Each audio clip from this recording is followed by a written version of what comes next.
Good evening. Good evening. Good evening. And welcome to the Ward 7 Alderperson Democratic Primary Debate. We want to thank the Force, our space here, for hosting us tonight. Mr. Hausladen and Ms. Wood for being here, and all of you for your presence here tonight. Can you all hear me if I speak at about this volume? Yes. If my voice or the candidate's voices drop low, please put a hand to an ear or give us some indication that we need to speak a little bit louder. By way of introduction, my name is Carl Sharon, and Doug and Ella asked if I would moderate tonight's debate.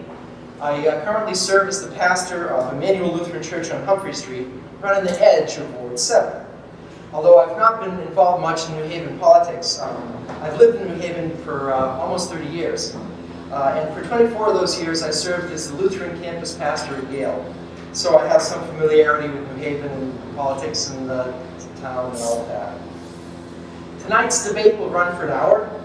The format will be as follows. I'll introduce briefly the candidates. Each candidate will make an opening statement. The candidates will answer and debate questions that have been submitted by residents. And if you haven't had a chance to submit a question by email or otherwise, there are some cards in the round table in the back so that you could add your question. We ask that you put a name and the street that you live on the card, just so we have a sense of what the spectrum of people in attendance here are. Let's see.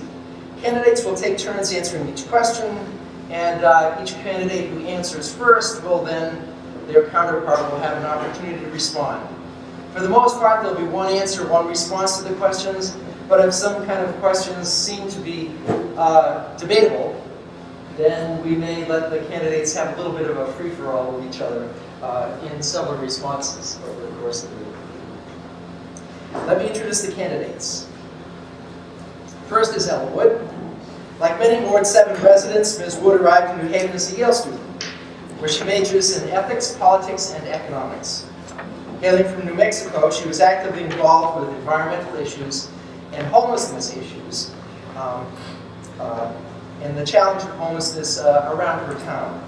She worked in the Obama campaign in 2008 and a number of other political campaigns since. Upon arriving in New Haven, Ella quickly discovered that Yale is surrounded by a vibrant city that offers rich opportunities for engaging people across different and often divided communities here. Ella became involved in student organizing efforts to broaden dialogue about campus diversity and to get students involved in New Haven beyond the walls of Yale. It was through this work that she became active in community engagement projects in New Haven, including working intensively on building community support and awareness about local hiring opportunities and collective actions. In 2012, she worked to promote the record voter turnout during last fall's election. These projects inspired Ella to run for Alder here in Ward 7 to support the vision of her neighbors for a thriving community in a strong, united city. Ms. Wood is aware of the many challenges facing New Haven, among them rising taxes, high unemployment, crime, and struggling public education. Her passion is to push for long-term, sustainable solutions to these challenges. Sitting next to Ms. Wood is Mr. Hausladen. Mr. Hausladen grew up in Edgewood, Kentucky and Cincinnati, Ohio, where he became an Eagle Scout. Doug also became a proud Bengals and Reds fan, a distinction he carries with him to this day. Doug came to New Haven in 2000 to study molecular biology and biophysics at Yale. After a stint in Florida, he returned to New Haven in 2006 to work in a variety of entrepreneurial businesses. He's currently working on building a hostel in downtown and is the program manager for the Healthy Corner Store Initiative at CARE, an initiative of the Yale School of Public Health. Among Doug's passions are budgeting and city finances, working to democratize part of the city's budget through participatory budgeting. Safe streets.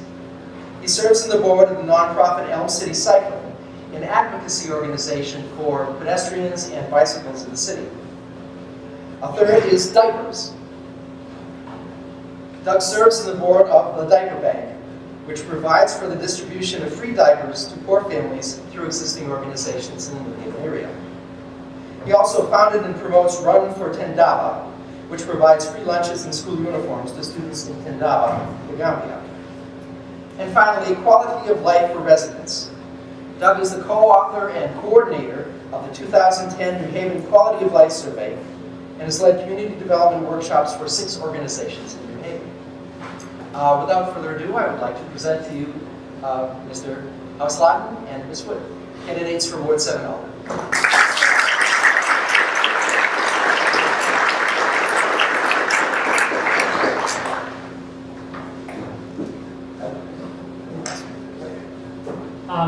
I'd like to begin by acknowledging that due to the late planning of this debate, we unfortunately had to schedule it during the high holidays. So for our friends and neighbors that are Jewish, I'd like to wish you a Happy New Year, and I promise to get the video of this debate up online as soon as possible. Thank you to Pastor Sharon, to Ella Wood, to the Oars for the space at the Bourse, and thank you to this great turnout for Ward 7. My name is Doug Hausladen, and I'm the current alderman for Ward 7. It has been a privilege and an honor to serve you in my first term of elected office. Local government has a special promise that each of us can come together in a community and work to change the things that affect the way we live day to day. And we don't do it somewhere far off that never hears from us or knows our name, but we do it here, in our streets, in our schools, and in our neighborhoods. New Haven is special, and New Haven is strong, because our city is rooted in 30 of these communities, and our wards are small enough that our aldermen can actually build relationships, get to know their neighbors, what they care about, and what they need to make New Haven a better place for them to live. That's what makes this city special. That's where we find our strength, and that's how we secure our future. There is so much potential in our city government, and it's been a long fight to get where we are today. Large victories last election helped bring hundreds and thousands of new people into the process. But we need to keep pushing ahead to bring our government closer to the people it represents, to open up government so everyone understands the process, to include everyone's voices in decisions all across the city. I'm running for re-election because we need an independent voice on the Board of Aldermen that's ready to start a new conversation in New Haven. A conversation using input from people in our neighborhoods to make smart policies that turn New Haven in the right direction. I'm running because New Haven is ready to be the greatest small city in America. We have that potential for jobs, for neighborhoods, for city life, for the arts. We have that potential to be the city that we want to live in. And it's all happening here in Ward 7. I live downtown, I work downtown, and I walk, bike, and drive the city streets every day. I'm running for re-election because I believe that our streets should be safer, our economy should be stronger, our budget should be smarter, and our politicians should be more accountable to the people they represent. And if you agree, you'll vote to re-elect me this Tuesday, September 10th in the primary. Thank you very much.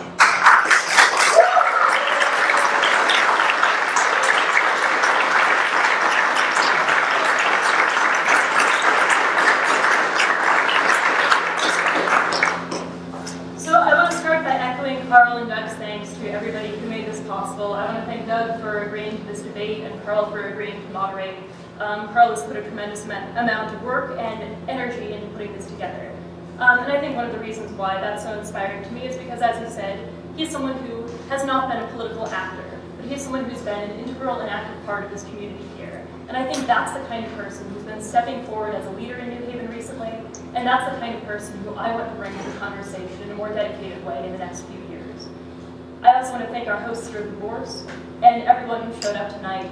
I'm happy to see so many people here with cameras. I'm happy to see that this debate is going to be so accessible to people who aren't able to join us in this room today. It's wonderful to see so many faces out here who I've met on the doors and in your neighborhoods, and to see these people in one room together. I'm looking forward to continuing the conversation tonight about the issues that are important to people in the ward, but I also want to start by backing up a little bit and talking a little bit about myself and how I ended up here. So in the past couple of years, I've lived downtown, I've lived in Dwight, I live up in East Rock now, in all of these incredible neighborhoods that make up Ward 7. And I think the biggest thing that I've learned in my years here is that the real strength of this ward comes from the incredible diversity we have here. If you look around this ward, we have close-knit communities of older women living in Dwight who raise their kids here, who are raising their grandkids here, and who have spent their decades fighting for their ability to stay here, their ability to keep this a kind of neighborhood where people want to and can afford to live.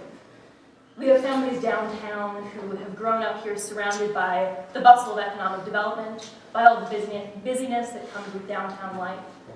And we have homeowners and grad students and retirees living next to each other up in East Rock in one of the most diverse kinds of community in terms of people coming from different times of life. And as a part of all of that, we also have a lot of young people here. People like me who came here for their education, young professionals who came here, who have been here for a shorter period of time than some of the other residents. And I want to acknowledge that for some people that means that I seem young to be running for a position like this. But I think that actually speaks to one of the strengths of this community, that we have all of these very different groups of people, and that what this neighborhood and this city need at this point are for all of those groups of people to be pulling together for our shared vision of a stronger Ward 7, a stronger downtown, a stronger East Rock, a stronger Dwight, which all depends on having a stronger New Haven. And I'm running to bring all of those voices together into that concerted effort. I think this is part of the reason why this is possible is because the political process in town has been expanding. We've seen a lot of new voices come forward. We've seen people who never would have thought of themselves as leaders step forward and stand up for the issues they want to see change. And that means we've actually started to address some of the big issues that we've been talking about in this town for decades and that nobody's really dug in to tackle. And the way that happens is through a lot of hard work. This is not something that's easy. It requires going out into the community and doing the footwork it takes to find people who don't think of themselves as being engaged, and to show them the possibilities that come with seeking out greater engagement, having a strong relationship with their elected officials. And that's the work I'm excited about doing in the next couple of years. I think that's important here particularly because in Ward 7 we sit at the heart of the city. We have a lot of opportunities for economic development here, and that contributes to the strength of this neighborhood. But in the middle of all of that development, we also need to make sure that we're working to maintain Ward 7 as a place that we can call home. That means that we need our streets to be walkable, we need people to be happy and comfortable in their neighborhoods, but it also means that we need to keep these communities as places where people want to and can afford to live. This ward is full of a lot of homeowners who have been hit hard by increasing property taxes, by a rising cost of living. For people like me who are renting here, we're hit hard by that too. And if we don't do something about this situation, we're going to start seeing more and more of our neighbors pushed out. And more young people like me look around this community and believe that it's very difficult to see how we're going to be able to live here in the next few years. This takes supporting people in the short term. It also takes some long-term solutions. It means we need to start addressing the rampant unemployment and inequality in this town, and we need to build a strong economic and tax base in a sustainable way. I think in a lot of this, the process, for example, of New Haven Works has been instructive. In that process, we saw people from business, we saw people from the city, we saw workers and residents coming together and coming up with a solution that benefits everyone involved. I think that's the kind of conversation we can only have if we reach out and draw in all of these groups of people into a constructive conversation about these issues. And if we have downtown on board with these projects, we can make so much more progress in evening out the economic situation in town for everyone. We've also made a lot of progress in the past couple of years on things like community policing, in making our neighborhoods safer. And I think in the next 2 years, we have a chance to really see those programs through, to make sure they're living up to their full potential for everybody who lives in the ward and in the rest of the city. For example, I've spoken with plenty of people downtown who have seen this increased presence, more walking beats on weeknights when they're surrounded by people coming into downtown for their clubs. And they haven't seen enough during the week. That's the kind of conversation we need to be having, and I'm running to fight for solutions like that, for bringing those beats downtown to the people who live here, the people who need it most. I'm looking forward to talking about more ideas for how to tackle these kinds of problems, and about the issues that really matter to the people who live here. And I think living in this ward has been a strong reminder to me that when we're surrounded by so much economic growth, so many things that we all benefit from, it's easy to forget that this is also a place where people live. And I think that's that's the priority that I want to bring to this race and bring to the ward in the next 2 years. I'm looking forward to all of your questions. Thank you.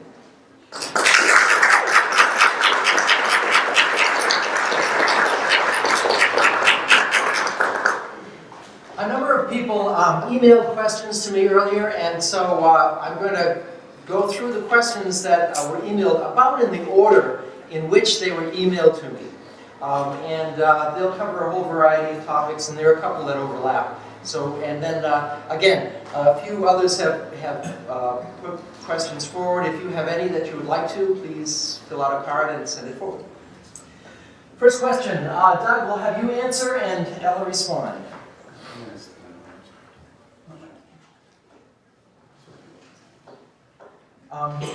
Okay, this question is from Abby, who lives on Audubon Street. It would be great to hear the candidates' views on dealing with the noise, occasional violence with the bars, clubs in our ward. Thank you. Thank you, Abby, for your question. I think this has been one of the toughest challenges of economic growth in the downtown. Our nightlife has been running up against our residential populations, and for the last 20 years, it's been a priority in New Haven to return to the residential downtown corridor.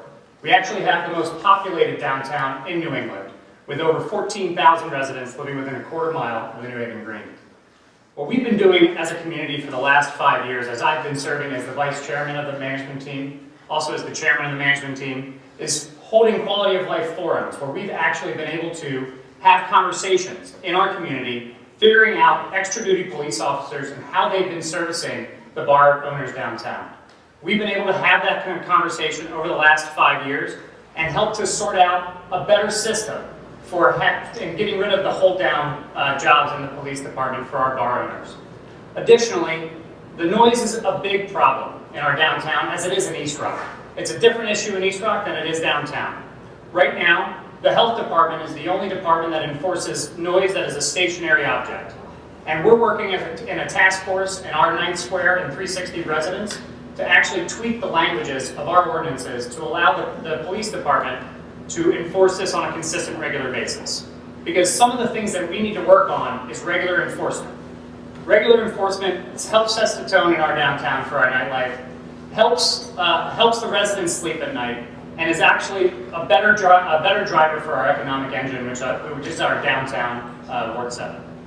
So for me, the downtown noise has been a big issue in the last 5 years, and I get complaints at 11:30 at night, and I'm there on the phone responding to them. We had an issue on Chapel Street. 360 State Street resident tweeted me at 11:30 at night asking why there's construction happening on Chapel. What was the issue at hand was that Comcast Cable had to install a brand new cable line for the 9th Square businesses and we have some right here. See, like Fix is a big business down there. And so because of the fact that they couldn't get a permit in the middle of the day because of the bus route and the parking, they had to do the work at night. What I'm trying to do to change that and make our residents more aware of the issues that are going to be happening in overnight construction is I'm working with the Chief Administrative Office to change View Permit, the permitting system of our city, to notify alders when there's going to be noise creation from after hours work.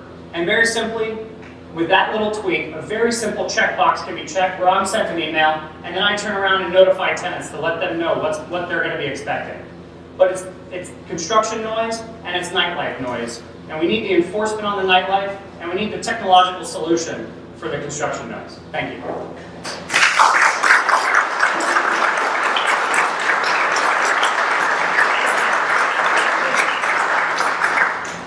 So Doug has spoken at some length about the various institutions we have that are able to handle some of these problems. I'm not going to repeat the excellent list of the resources that people have available to them. I think the thing that's important to keep in mind with all of these resources we do have is what it means to make them really accessible. It's one thing to have them available to those who come seek them out, people who know where the channels of communication are. I think the big project in the next couple of years is reaching out in a more concerted way, putting forward a proactive effort to take these resources to people who don't immediately have access to them, people who don't know where they look to find solutions when they hear noise at 11:30.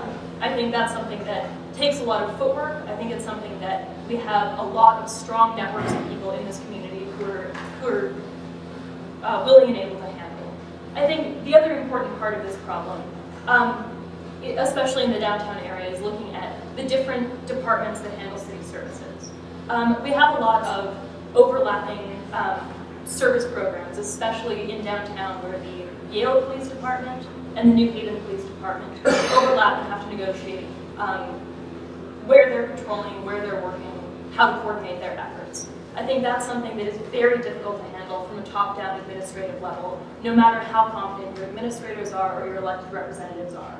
The only way to make sure that people aren't falling through the cracks is by bringing more people into that conversation and going out and reaching out to people.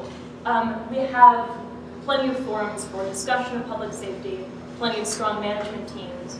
The problem is that it's a self-selecting group of people who show up to those if there isn't more concerted outreach. I think that's the project we need to be able to hold these city service programs accountable.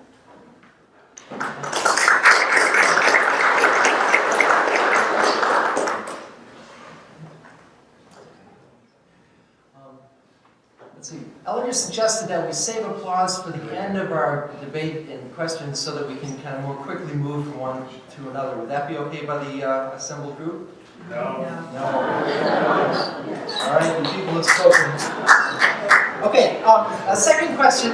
I'm going to bounce around just a little bit because this one seems to be related to the downtown area.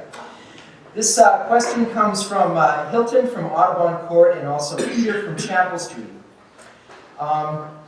The corridor to Union Station. Insecure, ugly, unlighted, no signage. No link between wards, no unity. What do you suggest? Do you have plans for the State Street Metro Station to help bring commerce to the underdeveloped sections of Court and State Street? Homelessness and panhandling seem to be issues for pedestrians to feel free walking down Whitney Avenue, Orange Street, and around the Audubon Arts District, especially at night. Do you have any plans to how to better police or regulate the homeless population? And there's a couple of different things in there, one having to do with the State Street station, and the other having to do more with the public presence of people. So I would ask Ella to begin our answer to that question. Try to limit yourself to 2 minutes, and Dr. So, couple of different dimensions to the question, couple of things to address. I think the first has a lot to do with economic development, which I spoke about a bit in my opening statement. I think the important thing to bring to mind when we're talking about economic development is negotiating the strength of the economic development that has been continuing to come into downtown, and the conversation between developers and residents. One of the things we've seen, and I think this relates very closely back to our last question, is that we've seen lots of businesses come into prime spots in ways that have furthered economic development, but haven't supported the community in as strong a way as they could. There hasn't been as much conversation as I would like to see about what the businesses were bringing in. I think that's why we've seen so many nightclubs come into downtown in places where they're extremely inconvenient and detrimental to the quality of life for residents, and about how to negotiate the process of construction and the resulting issues after construction is completed. Things like parking, things like negotiating walking and biking spaces around these businesses. I think those are conversations that we can't leave up to the developers, and there's been progress in starting some of those conversations. I think we need more work to reach out to residents, and not just the people who are coming into downtown for the purposes of shopping, or making use of the services we have here. I think the other aspect of this question has to do with homelessness on the streets and the inconvenience to passersby. I think this is a legitimate concern for people. I think it's something that can pose problems for people who are passing through. I think the way to address it isn't by focusing on policing and regulating the homelessness population. I think we need to address it by looking at the services we have available and how the community approaches people who are on the streets. I think the way to address homelessness, I think, has to start by looking at how we're relating to the communities around us. There has historically been a problem with other cities with weaker services, bringing their homeless population to New Haven, where they have no connection to the community and no systems of support, which creates huge problems both for these people and for this city where they're left downtown. I think that's something that there has been ongoing conversation about, and there needs to be continuing conversation, starting from the institutions we have in this town.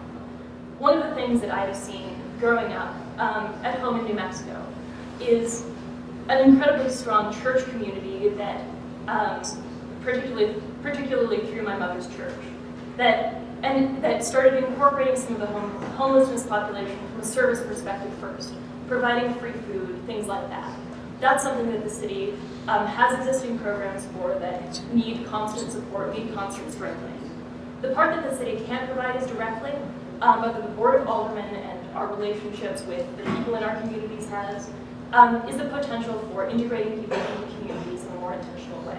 What I've seen at my mom's church in New Mexico is people reaching out and forming personal relationships, forming friendships that can form the basis of connecting people to other institutions. I think this isn't a policy problem on this level. This is a problem of building community. And I think this Connect project that I think is appropriate and that has led to the strength of the Board of Aldermen in recent years is seeing the aldermen and the people they bring with them as a basis for building a stronger community.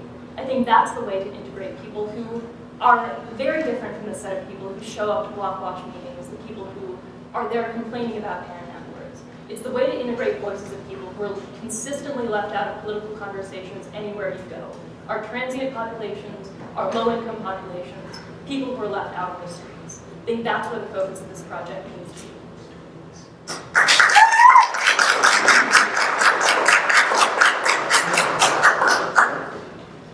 So I'd like to make a distinction between homelessness and panhandling. Panhandling is when someone comes up to you and asks for money. Homelessness is a structural unemployment that leads to people being out on the streets, not being able to afford their place that they live. Panhandling right now is getting more and more aggressive in downtown New Haven. It's something that scares away business, scares away residents, and ruins quality of life for our neighbors. I know where most panhandlers live in New Haven. I know where Roger lives. I know Gary. I know William over at the 358 Orange Street. They're not homeless. And I know that for a fact. I love those guys, and I'm one of the worst offenders of giving them money, because Roger actually asks me how my day is and doesn't ask me for money every time he sees me. Gary was in jail for 3 years, the last 3 years, and he just got out this summer, and I was delighted to see him on the side of the street. The Shakespeare lady stopped by my apartment last night and gave me a verse and sonnet that she had written about a 14th century issue with Chauncey. Now, homelessness is also a very chronic, serious problem in New Haven that has a lot to do with having affordable housing and good quality jobs. We have a 10-year plan to end chronic homelessness that's 10 years expired. Part of that plan talks about the region coming online with brand new housing units. And frankly, our partners in the region haven't been stepping up enough. Now, Hamden brought 180 units online in the last 2 years, and I say kudos to them. But the reason that we get a lot of folks in our downtown green is because there aren't enough good quality jobs that people can afford to live in New Haven. So we need to be working on these things that actually help address the problem and help talk about the issues that are facing our chronic homeless population. One of the proudest moments I've ever had as an alder, and there are a couple, but this one was the biggest. Commander Robert Hannon called me last October and said he had an issue at 645 Grand Avenue at the Grand Avenue shelter. He had been unfairly kicked out. That was against the policy of the shelter, and he had no idea where to turn to. He called Rosa DeLauro's office and said, "Call your alderman." But the man's homeless, so he called me. I showed up the next day, met with Robert Hannon, bought him a cup of coffee, heard his story, and I went to the Grand Avenue homeless shelter, and I spoke with the person in charge, got them to actually follow their policies, and Robert Hannon was in that shelter after his 90 days has expired for the entire winter. More importantly, when Robert was actually mugged on the street, had all of his identity stolen, and he was a mere 2 weeks away from getting into strong supportive housing in East Haven, I went down to City Hall with him, helped him fill out a voter registration card, got an ID, which counts as an ID, went over to the library, got him a library ID card, and I was even willing to give him, to drive him to the State Street DMV in order to help him get the ID. Instead, he took the bus, and I gave him the $40. Because I couldn't stand to have a veteran homeless on our streets when it was a mere $40 for me to do something different. So that's one of my biggest accomplishments and proudest accomplishments as an alderman. And Robert Hannon is still walking around New Haven, and you'll see him over at the Book Trader Courtyard about 3 times a week. The walk to the train station is a crucial part of our economic development strategy. Fixed rail development is the rage these days. Transit-oriented development is the rage these days. We saw the 10th Square development project from Live, Work, Learn, Play come into New Haven, and they stated the reasons were they want to be a part of the transformation of Route 34. They want to be a part of the transformation of downtown New Haven and being a livable, walkable, bikeable Mecca. And that's what I've been struggling to do for the last 5 years with my friends at Elm City Cycling, through creating the New Haven Safe Streets Coalition, through agitating Yale University to create the Traffic Safety Subcommittee. And on the minor things, which are trash in Union Street, for the last 5 years, the downtown Worcester Square Community Management Team has been holding cleanups on Union Street. It's not in our district, but in 2010, the response was overwhelming that our neighborhoods, downtown Worcester Square, wanted to work on 2 things. One was connections between the neighborhoods, and the other was the walk to the train station.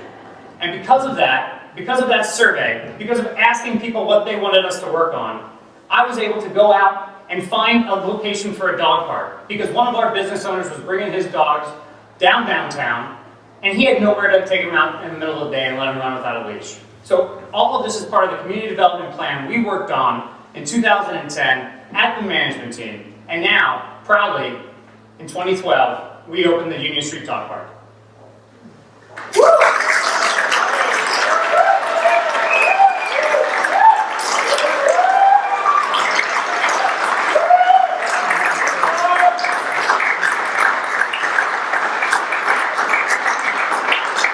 A question from Britt from Eld Street takes us in a little different direction. This becomes, how will you facilitate community engagement with the schools?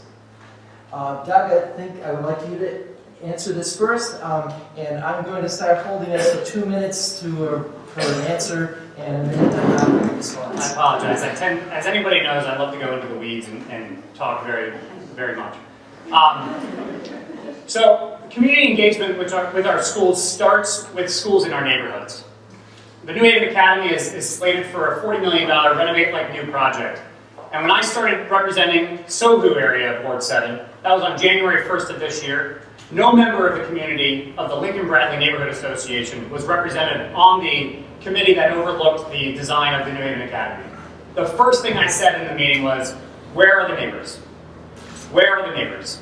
So I worked with our Board of Education and our building academy, our building committee, to bring on 3 people from the Lincoln Bradley Neighborhood Association. And frankly, they took over the lead in fighting for the neighborhood. They were architects, they had the professional resources and talent in order to make a difference in that design.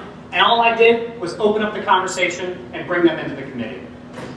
Additionally, through East Rock Global Magnet School, we've had a neighborhood that has been without a true neighborhood school for a while because there's such demand on the hooker school.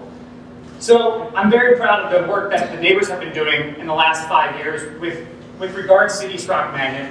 And what they have done is, because there's neighborhood preference, they have gotten hundreds of neighbors to sign up and list East Rock Magnet as their preferred school. And now that's turned into a second neighborhood school. One that is just brand new and opened up last week. Oh, thank you. Opened up last week. And 4 years ago, when I was serving on the Cultural Affairs Commission for the City of New Haven, I was proud to serve on the Percent for Art Committee for that school, helping bring in good art into the schools. And I was even more proud when we opened it last week on opening day of the schools. I'm being told that I'm out of time, so thank you very much for that.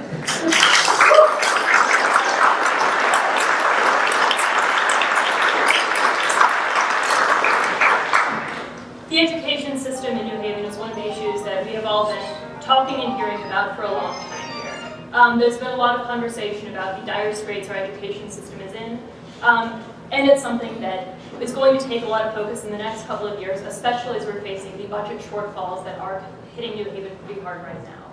The Board of Aldermen has a couple of important roles to play in education. One of those has to do with our relationship with the Board of Education. One of the items that's going to be on the charter reform ballot in November that you will have the chance to vote on has to do with the composition of the Board of Education. So the question was about community and community involvement in our education system. I think this is an incredible opportunity that I want to make sure everybody knows about and is prepared for on the ballot in a couple of months. So the proposal that you will have a chance to vote on will take the Board of Education, which is right now entirely appointed by the mayor, and has the mayor serve on it, and turn it into a hybrid board. So there will be some members who are appointed and approved by the Board of Aldermen, there will be some members who are directly elected, and there are going to be some non-voting student representatives. If we're talking about community engagement, this is actually a huge step forward. This means we have more of the very closely affected parties at the table, and it means that you as constituents have a much closer say in what the Board of Education does. They're directly accountable to the Board of Aldermen that approves them, who are directly accountable to you. This creates the opportunity for having much more control over what we do with our education system in a substantive way. The other important role of the Board of Aldermen has to do with what happens in children's education outside of school hours. We need a much stronger education system that will only get us so far if kids get out of school and have no systems of support. One of the strongest opportunities we have facing us is continuing the program for youth opportunities that we've seen emerge in the past couple of years. We're getting youth centers reopened. We need downtown and East Rock and Dwight and Worcester Square to all be part of that conversation, and we need it to be available to our kids. Thank you.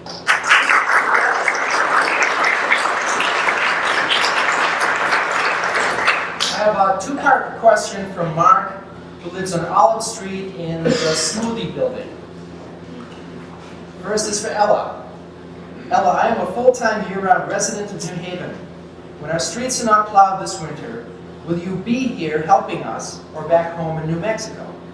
You promise to stay on campus all year long, including holidays and spring break, and other vacations, and forsake studying abroad so that Ward 7 has a year-round Alder, not just when you're here for school. So I think the underlying question that I think is implicit in this question is what my role in the community here is. It's true that I'm here as a student at Yale. I think for a long time, both New Haven and Yale students have viewed Yale students as nothing but that, as people who are not invested in the community and should not be. I think that's something that has undermined the relationship between the college and the city, and that's something that has to change. I'm here, I'm a student at Yale, that's something that I get a lot of value from. The most meaningful engagement I've had in this town, and the most meaningful communities I've been a part of, have come from reaching out beyond the walls of campus, have come from talking to people who have lived here for decades, people who are just here discovering what New Haven has to offer, and being part of that strong community here. I think that's the commitment I am making by running, being a part of that community first and foremost. I'm dedicated to spending the next 2 years here as soon as I take office on January 1st if elected, contributing to that community and bringing in other voices. The responsibility for plowing the streets does not fall on the Alder. The Alder is somebody who should be out there getting other people on board, engaging in conversation with city services, and getting calls returned, holding those services accountable. That's what I'm running to do for Ward 7. Can you answer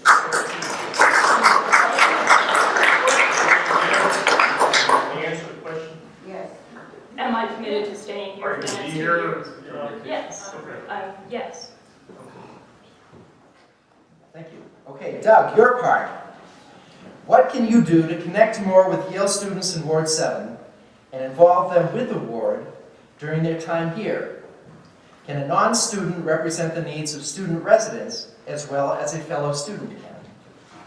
Thank you. And I'd like to start by saying that I don't live here 365 days out of the year. I also go on vacation from time to time. So I think it's completely possible for a Yale student to adequately represent their ward when they're a student here at Yale. As a Yale graduate, 9 years ago, I guess, coming up on my 10th year, I actually very well understand the issues facing Yale students. And I'm a water polo coach, and I'm also someone that has gone to Yale University and said, there's a problem at Timothy Dwight College. Because I serve on the traffic safety subcommittee at Yale University's safety committee, I interface with our graduate students and our undergraduate students quite frequently. Through that role as my traffic safety subcommittee placement, I was actually very proud to take on the responsibility of helping students in Timothy Dwight College and Silliman College make changes through Complete Streets project request form at the intersection of Wall and Temple. I remember this very clearly because I was in Boston trying to recruit developers to come into my startup, Actual Food. And when I came back, safely speeding down I-90,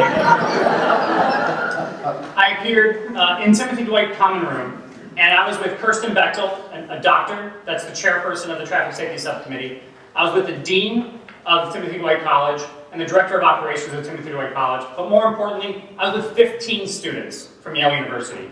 Together, I helped them understand what they're capable of achieving. I helped them put in a Complete Streets project request form. And because of that, we actually have better clearance at the Wall and Temple Street intersection, and we have 2 brand new signs that are highly reflective that say, watch out, there's crossing ahead. Please stop for the crosswalk. Thank you.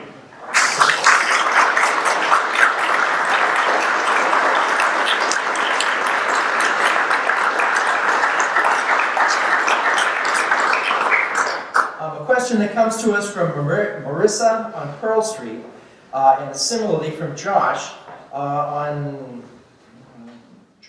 Church Street. Okay, thank you. Is what do you think about the current legislative agenda of the Board of Aldermen? 2 minutes each. To Doug. I was proud in 2012 voting for the legislative agenda of the Board of Aldermen. We have 3 issues: jobs, youth, public safety. Our youth have been serviced well by the Youth Committee finding $700,000 in grants for our community, trying to find a better way to have youth service centers all across New Haven. But frankly, we have youth service centers all across New Haven. They're called schools. We need to be opening up our schools. We need to be making sure that nonprofits and community activist groups have the ability to rent, borrow, or steal space from our schools and bring youth right to where they're living. We have over 40 buildings in our community that are completely owned by the city of New Haven and can be turned open, turned inside out to help youth find their way. Jobs. I was exceptionally proud to vote for the jobs pipeline. This is what has created New Haven Works, which is at 205 Whitney Avenue.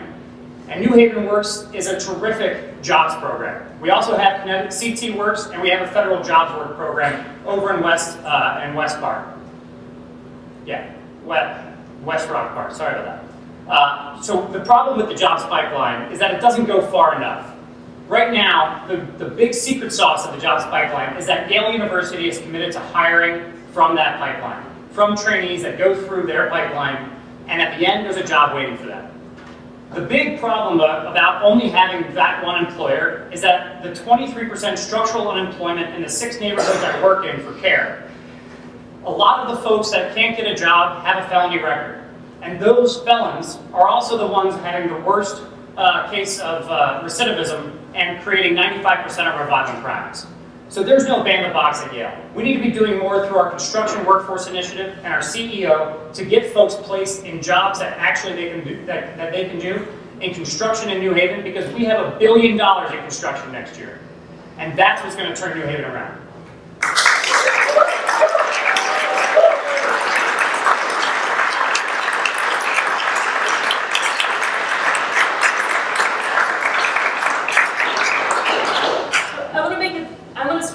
It clear how exciting it was to have this agenda come forward 2 years ago. In the past, we've seen many boards of aldermen do an excellent job of getting the budget passed, of filling in some constituent services, fixing traffic problems, but without any concerted effort to really address some of the long-term entrenched problems in the city. And that's something that takes a lot of teamwork to make happen with a board of 30 people. I'm a strong supporter of this agenda, of these 3 priorities that Doug has just laid out. I want to talk a little bit about how the board has gone about addressing some of these problems. Doug spoke a bit about the jobs pipeline, about New Haven Works, which is something that I've spent quite a bit of time doing, getting community support for, and getting information out to members of the community in Ward 7 and the rest of the city. It's true that during the pilot phase of the program, Yale University and the city government were the only employers on board. There are actually quite a few other businesses that sit on the board of this program, which is part of why it's so strong. Those include UI, they include a lot of utilities in town, they include Quinnipiac, and about a dozen other companies that are in the employers that are in the process of coming on board, that are at various stages in the legal negotiations. There's a strong structure in place for helping people get jobs through this program. The question right now is whether we can rally our political and community support for it to make sure it follows through on the promise it has. In terms of the youth centers, I think it's easy to say that schools need to step forward and be there more. The Board of Education has a lot of work to do. But if you go out and talk to people who have lived in this town for a while, you'll hear them talk about remembering the Q House, remembering the Gough Street Armory. Had a conversation the other day with a man named Alexis down at 78 Alder, who was talking about in his childhood going to all of these youth centers. You can talk to your ward co-chair, Alberta Witherspoon, about her daughter and the dancing programs that she went to at the Q House, about the support it provided for her in a social sense and in a sense of giving her a sense of achievement. This is an incredibly important function that we can't expect nonprofits to step in and fill if they don't have any support. I think finally I want to end on a note emphasizing again how much teamwork it takes to make something like this happen. This is something we need a board that is pulling together to accomplish, and it's something that we need people from every neighborhood in the city to be working together on. That's what I'm running to be a part of the team that's addressing these issues and bring Ward 7 with me into that conversation.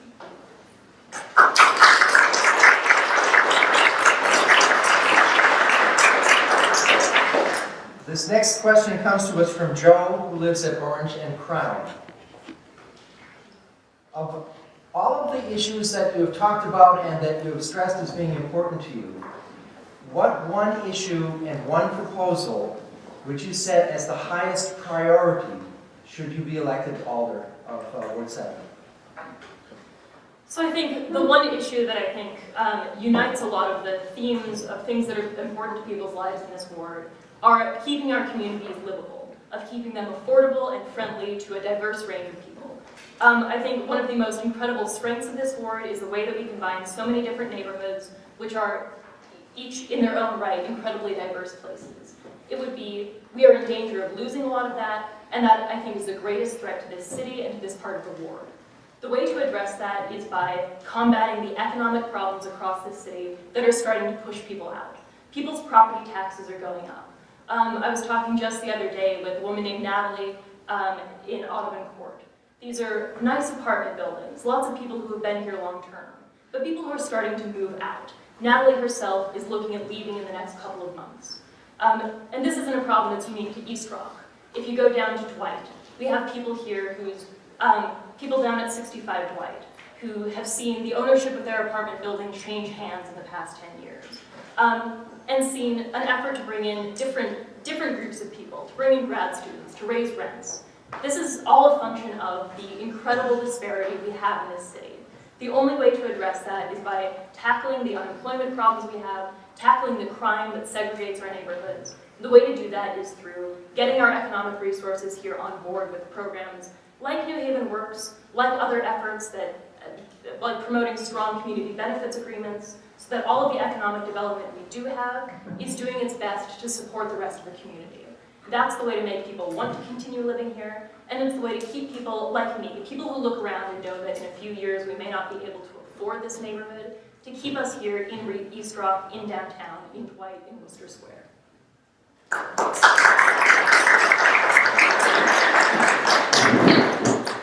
So I think one of the biggest issues facing our ward is our budget. And right now, our budget is unsustainable. We just ran out of our rainy day fund. It's called a fund balance. We just got downgraded by three different ratings agencies, one of which downgraded us twice. And we have no debt management policy and no fund balance policy in order to get our budget back to a healthy state. That's why I was proud this year that in our Board of Aldermen, I worked with our Finance Committee to get these two policy positions adopted in our budget. So by March of next year, we'll have a plan in place to get our fund balance back up to 10 to 15% of our general fund within 7 years. And we'll have a plan in place to get our debt under control and have a debt management policy in place right away so we can stop borrowing for bullets. The budget is challenging. I have it here in front of me. It's thick. And the way that alders get it and view it is in a PDF that doesn't tie out, doesn't link, doesn't make any sense to anybody. So right now, what I think is our number one problem, and this is what I learned back in 2008 and 2009, serving on the Blue Ribbon Budget Panel Commission, is we need a better way to view our budget. That's why with Corporation Counsel right now, there's a contract in place for $1,400 with a company called OpenGov, a data visualization service that I found out, that I seeked out, that I saw. And now we're going to have that in place for our budget so that the last 4 years of our actual finances and this year's budget are comparable in a format that we all understand. One that you can drill down by department. One that you can actually go in and see where the funds are coming from. Special fund, general fund, capital budget. With that, we can leverage our power of community because there are folks coming to Finance Committee that really want to help. Residents that are testifying. David Cameron leading FRAC. We got Ken Joyner up in 22 coming to every single Finance Committee who wants to understand where our money's going. Because none of us, electeds or constituents, are going to be able to get our budget under control if we don't know where our budget's going.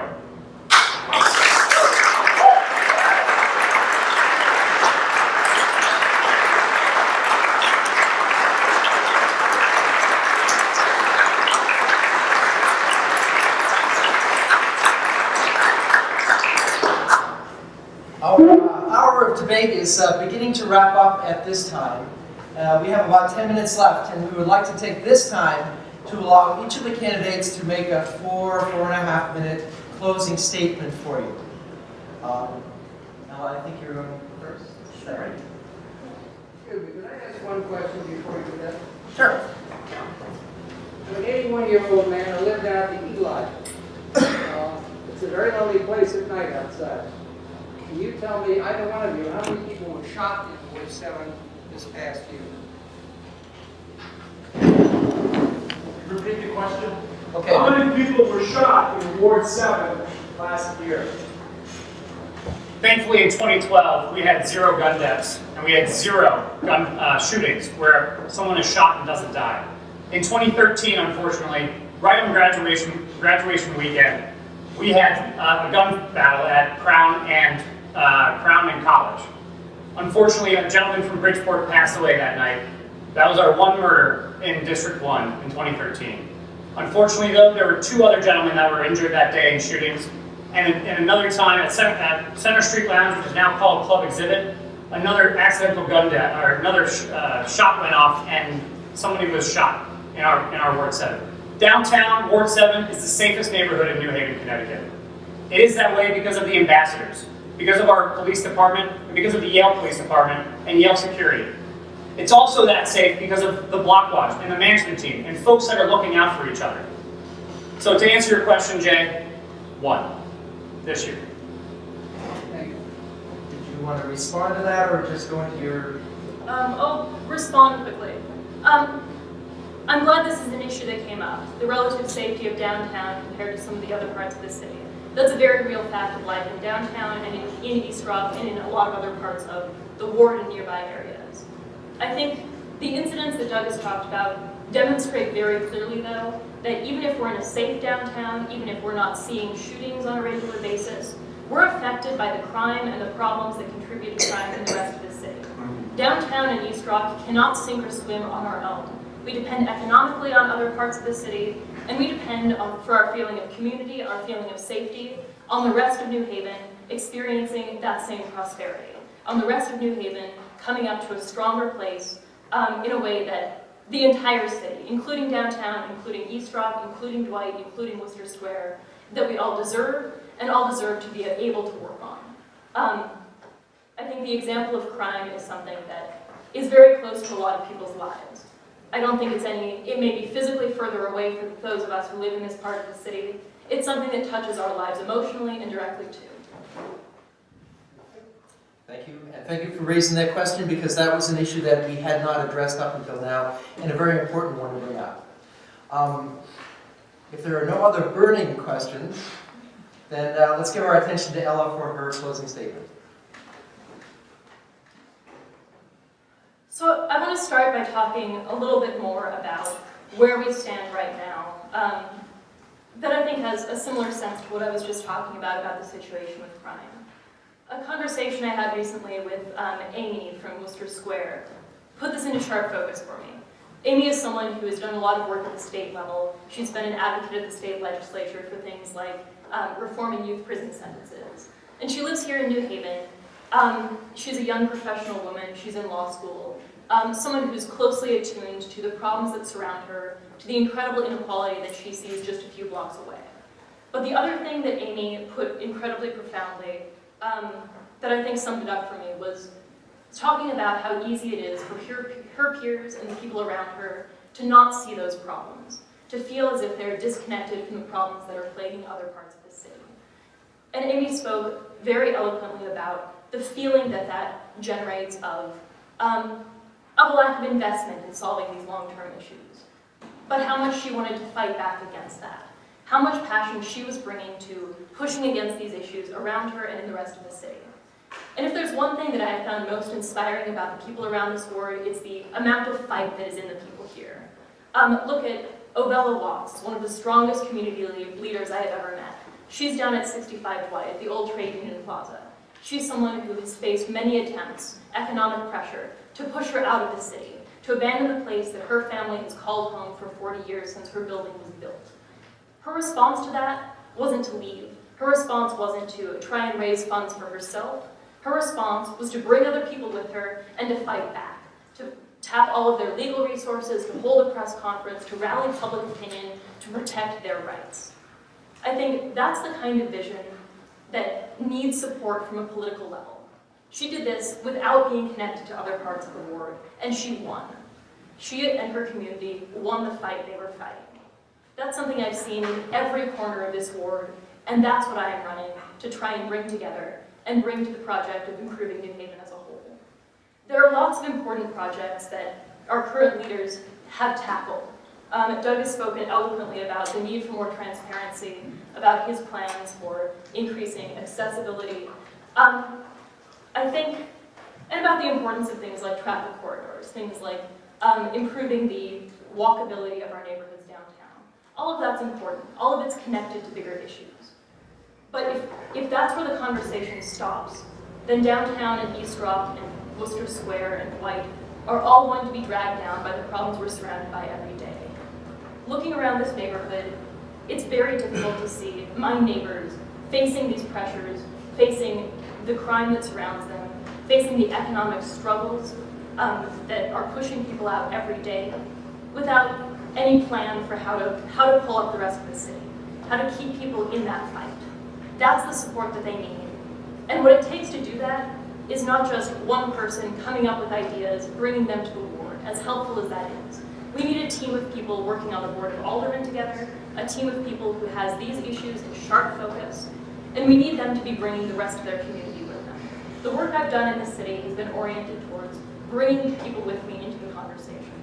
I've done a lot of work getting community support for programs that are starting to make a difference in this city.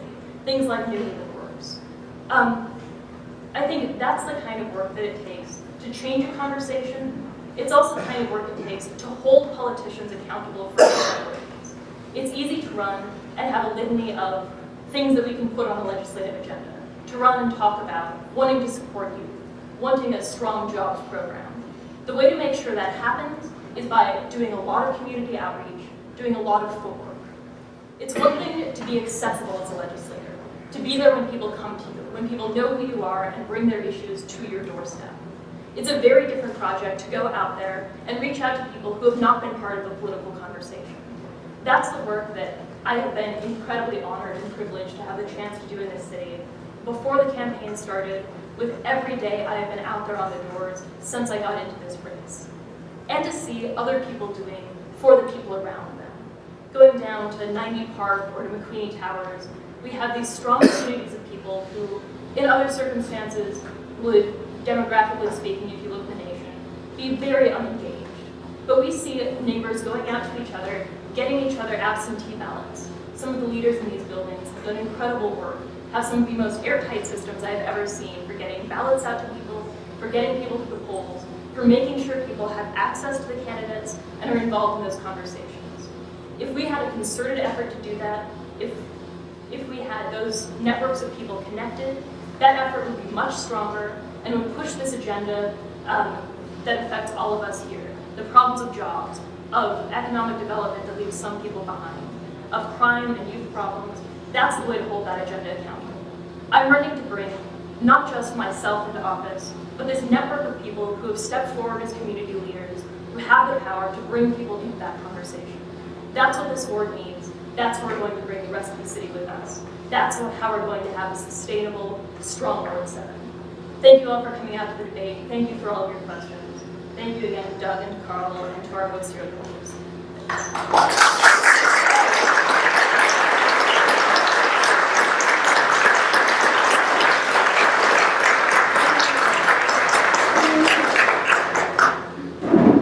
I'd like to share a little story about why I decided to run for office. I'm extremely proud of the work that Fitzy Clark, who has joined us here tonight, did for Ward 7.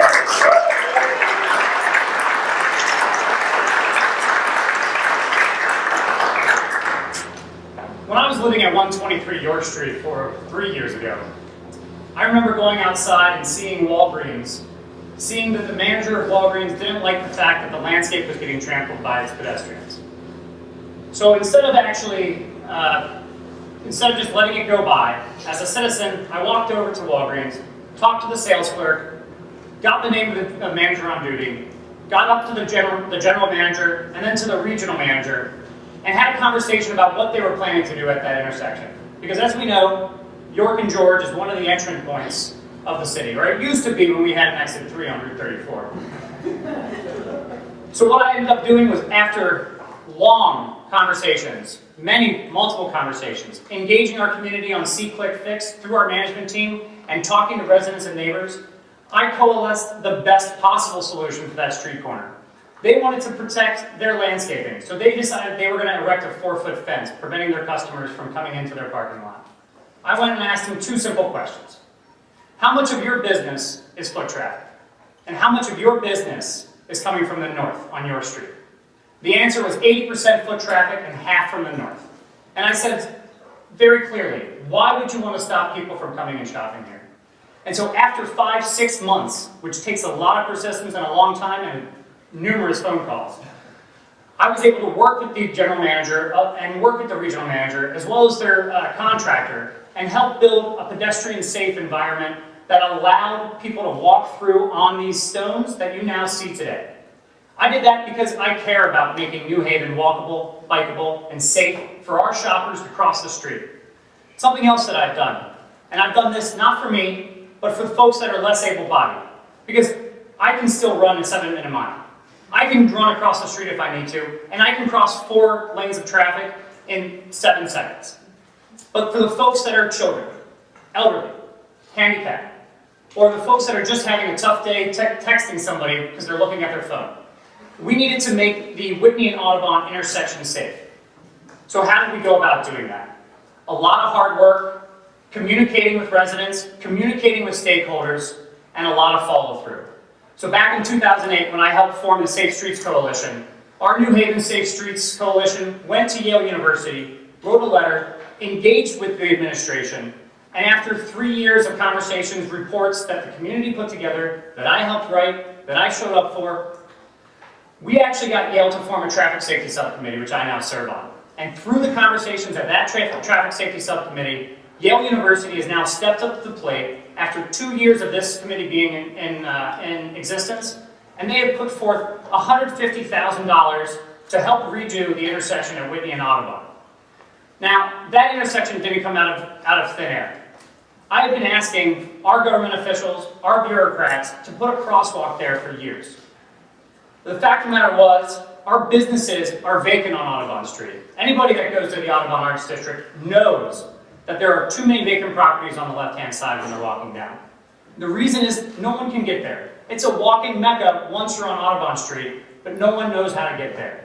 And so for our residents, our employees that are crossing those streets every day, and for the children at the neighborhood music school, for the children over at ACES, the community management team and I, we put forth a plan for the intersection at Whitney and Audubon back in May of 2011.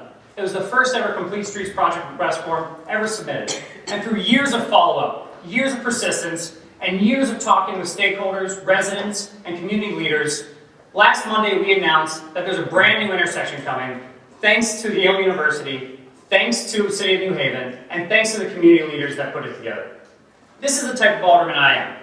I show up at 5:30 in the morning on Tuesday last week, over on Pearl Street, because the garbage truck is backing up and making noise. I worry about our budget deficits. I worry about the long-term fiscal sustainability, because I'd like to preserve our pension systems for our retirees. We've made promises to our employees, and without being responsible and taking our debt load seriously, we're not going to have the money to pay those off.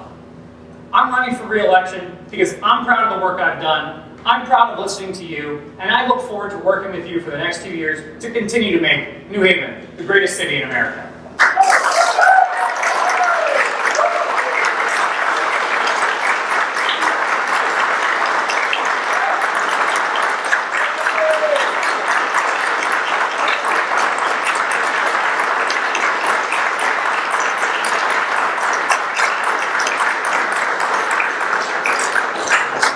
This concludes the formal portion of our debate tonight. Thank you all very much for being here, for participating with your cheers and encouragement and comments to our candidates. We thank you very much, Mr. Hausladen and Ms. Wood, for being with us tonight and giving us a really stirring rendition of your vision for the city. Thank you all. We have a few minutes if you would like to hang with all the people, candidates. They will stick around and chat with you. Thank you.